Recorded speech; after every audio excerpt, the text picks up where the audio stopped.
What is up, everyone? Little Bat here to cover and review a brand new title called Atlas Fallen.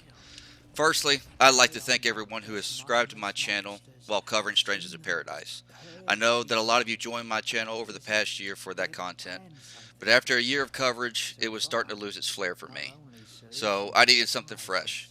I will still be available to answer questions regarding Stranger of Paradise, but as far as video content, I won't be making any more for the game itself, which brings me to this game, Atlas Fallen. This review will be spoiler free as it pertains to the story. I will discuss, however, how I feel they handled the lore in such a short time, with the game manageable to 100% complete in 40 hours or less. I primarily want to dissect the combat mechanics and platform aspect of the game, and after that, I will give my overall opinions and final score for the product. So with that, let's get started. Alright, the first thing I want to break down is the combat system. This combat system feels incredibly satisfying when it's working what seems to be correctly, to which I will show a clip on what I mean to that reference. I can foresee just a few patches to help clean this aspect up, but overall, the experience is still great. Now, in this game, you only acquire 3 different weapons to use for the entirety of the game. The player will have 2 of the 3 equipped for your primary and secondary attack, so it becomes fun mixing up the combos. If you want range damage with the whip, and you can use it to close the gap, then hit the enemy with a heavy hammer smash. I mean, there's a lot of different combinations you can pull off the 2, and the weapons will affect how much momentum you build, the actual damage, and the range itself, and also the impact. If they're shielding and stuff like that, which the hammer and the axe, I should say, has the highest rating on that. Now, Atlas Fallen uses a unique system known as the momentum gauge.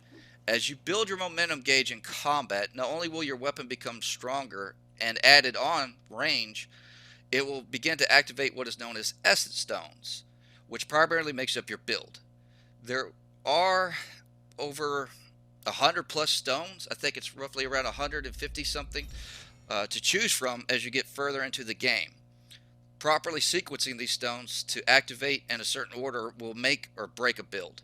For example, I like to use an essence stone at the start that helps me rapidly build my momentum so that I can hit harder and have more range much faster. To learn or upgrade these essence stones, you will need 3 material types that will be listed once you highlight the stone you want. Also, you will acquire a material / currency that will be used to upgrade your stones and your armor called essence dust. You will collect essence dust from killing enemies, completing challenges, or later on there is a perk that gives dust from collecting plants. Also, the aerial combat experience to me is awesome. Though at times it may feel a little slow, it feels very controllable. Not only that, but if used properly, you can stay airborne the entire duration of the fight. This is also a trophy where if you stay airborne for a solid minute, it'll pop. It's at this point I want to discuss some of the issues I've had with my experience on the PS5. The first issue I want to talk about is, even in performance mode, sudden drops in your frames can make combat feel really stuttery. This experience seemed limited at the start with only a few enemies to focus on. However, there is an event in the game called Watcher's Fury, and the drop is felt almost immediately. Also, as you continue and you get further into the game, you're also, when you have to fight more enemies at a time, and especially if they are larger enemies, I was really starting to have that issue. Another issue I ran into frequently, as you can see in this video demonstration here, is just simply missing attacks, even though I'm locked onto the target. 99% of my playthrough, I had to use the whip to overcome this, but even then, because even in this video right here, I'm using the whip and I can't even reach his tail. So it still has the tendency to happen, even if you switched over to a ranged weapon. Next, I want to talk about the importance of armor, even if you are not using it. Armor does not only boost your base stats, but having the proper essence stones can activate stat bonuses. And fully upgraded gear will also have an additional bonus. Not only that, upgrading your armor will also give you perk points. So even if you are no longer have plans or have any plans on using an armor set, you still want to fully upgrade it for those perk points. Throughout the entirety of the game, you'll get different armor sets as you progress through the story or you get to certain vendors. As you can see here from this regular vendor, she's got a set of armor that you could buy and upgrade. She will also have different formulas for the essence stones and maps that you will need for exploration. So I cannot stress enough, any vendor you come across, especially any merchants, the traveling merchant, thing like that, you always want to see what they have in inventory. And like I said, even if you don't have any plans to use that armor, don't like the way it looks, it doesn't matter. It's worth the grind, get the points, buy the armor, upgrade it, and get those perks. Next, let's cover the platform aspect, which you will do a lot. I cannot stress that enough. Though the game is listed as an action RPG, to me I feel the RPG aspect sits in the back of this bus. I honestly feel the term RPG is used far too broadly anymore on some of these games, when other genres would make a much more accurate narrative to what the game's true playstyle is. I don't know. Maybe I'm overthinking it, but action slash platformer slash adventure and then RPG seems more appropriate.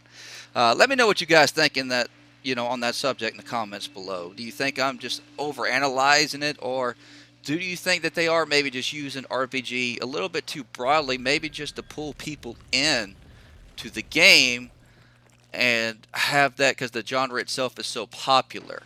Maybe it sounds better as an action RPG than an action platformer. They think it wouldn't sell as well. I don't know. But I got to say, though, on that, now my overall experience was very enjoyable. In fact, exploring the areas to me was almost just as fun as the combat itself. And it was a very integral part of the whole experience.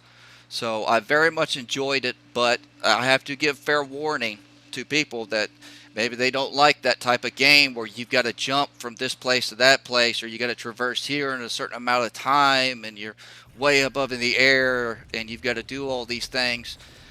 Maybe you don't like doing those kind of things. You just want to focus on the action. Well, I got to say, this game is pretty much, honestly, even more so than the combat. I would say the platforming aspect of it is probably 70% of the game, especially if you're looking to open up everything. As you can see in almost every highlight of my videos, and what you're going to be doing is mostly traversing the worlds. Now, I will say, I think they did a very good job. You don't have just one large map to do this in. There will be different areas that you go through, so it doesn't feel too overwhelming to explore. I think they really did a good job on that part of it. So now I will list each topic and give what I feel is pros and cons, and then my overall score. So first, combat. The pros. Combat feels unique and big kills feel very satisfying. Controls feel good and manageable. The essence stones and armor can give you that satisfaction of a unique build that is yours. The cons. Sudden frames drops, and then the ability to hit your mark can become extremely frustrating. Second, the exploration. I love this aspect of the game. Traversing through the sands at high speed, then flying through the air to reach locations felt good throughout. After upgrading equipment, I found myself wanting to see what new places I could reach. Also, to note something I forgot to mention, which is a huge plus, is that co-op can begin immediately after your character creation, so that you and your friend can enjoy the entirety of the game together. And third on the list, of course, is the story. Like I said, I'm refraining from telling you anything about the story, just how I feel they handled the lore. Like I said, the story, the pro to me is I feel they handle it very well, where I didn't have to deep dive into the lore to understand the characters, the history of what's going on in the world, and what is necessary for me to do as far as the story goes. It never gets convoluted. It never switches on me halfway into where it's something else. The story stays pretty much on a straight track, and I think that's very good. However, the cons to that are the story itself feels kind of generic. There's nothing unique or very epic about it. There was no parts where I was in shock and awe.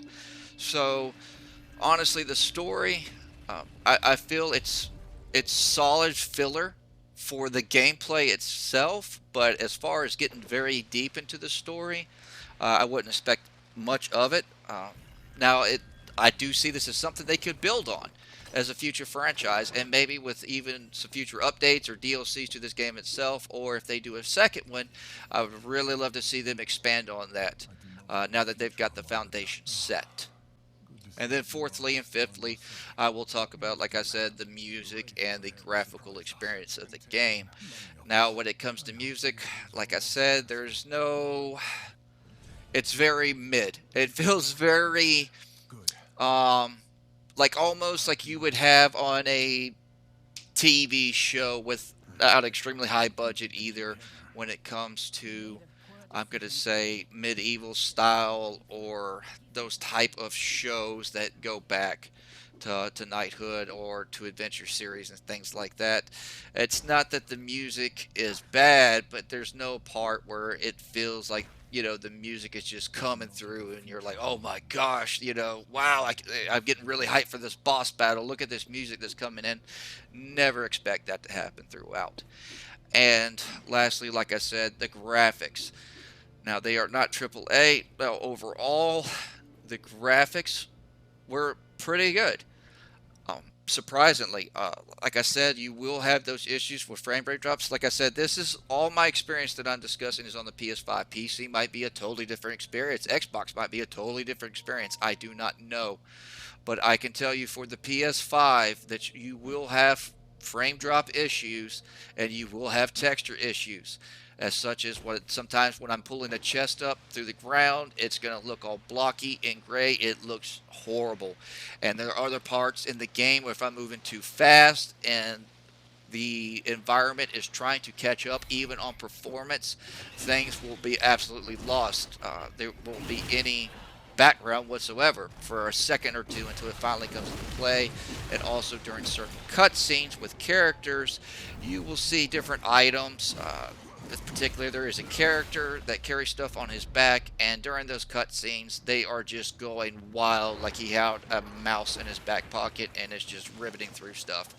So there are some issues like that, but like I said, a lot of it I can see fixed up with patchwork. Very simple things that they can do as far as the textures, and hopefully they can fix the performance issues for the PS5.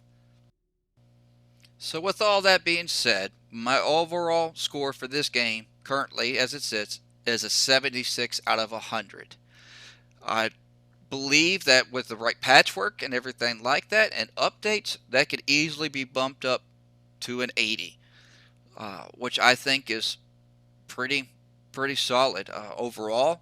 I think it's a good game. I think it's a very fun game. I believe the combat and the exploration to this game are definitely the two biggest highlights when it comes to this title. And also be able to co-op from the beginning to enjoy it with somebody else just adds on to that flavor for me, making it where you don't feel like you are just having to do the same thing over and over. You can change your builds accordingly with your co-op player to where the more your momentum builds, the more you're actually buffing your partner and making them stronger or healing your partner. You could essentially have a tank healer build or a double DPS build. I mean, the sky is kind of the limit. There are so many essence stones to choose from, and the different weapons and armor sets that will have unique bonuses to you that it can really make it feel unique throughout, and that you and your partner can discuss and work builds off of each other to make the experience that much more enjoyable. So overall, would I say it's a game worth buying? Absolutely. But I have to warn now, as I said earlier, especially for the PS5 edition, there are frame rate and texture issues, and there are the lock-on issues with the attacks just not hitting their target sometimes, and it can become incredibly frustrating. So hopefully future patchwork and updates will help alleviate some of that, and that will help that mark go up to, like I said, a solid 80 for me. But for now, as the game sits on release, it is sitting at that 76 out of 100, just waiting, just begging the developers to give it that extra push to get it over the top and give it a B rating. And with that, that is my overall experience with the game after finishing it completely in its entirety. Um, if you got the game and you're enjoying it, please let me know in the comments below. Or if you got the game and you just think it's broken or you think it's too difficult in some areas, please, I would love to have discussions on that and see what kind of builds and, what kind of essence stones you're using, what kind of weapons do you love, the combinations and the armor sets. I mean, there are quite a different unique builds and perspectives you can really take with this game. So, with that, it's been great having you back on the channel again. I'm so glad to be back and reviewing more content on these games, and I will be doing future builds for this, especially towards the end game now, to see which ones I think could just absolutely decimate overall almost any enemy anywhere. I want some kind of, some good strong universal builds like I did for SOP, that no matter if it's trash mobs or bosses, you're not having to constantly change around. You feel like these builds can just take you throughout the entirety of your playthrough. So with that, have a great day, and I hope to see you on the next. Thank you.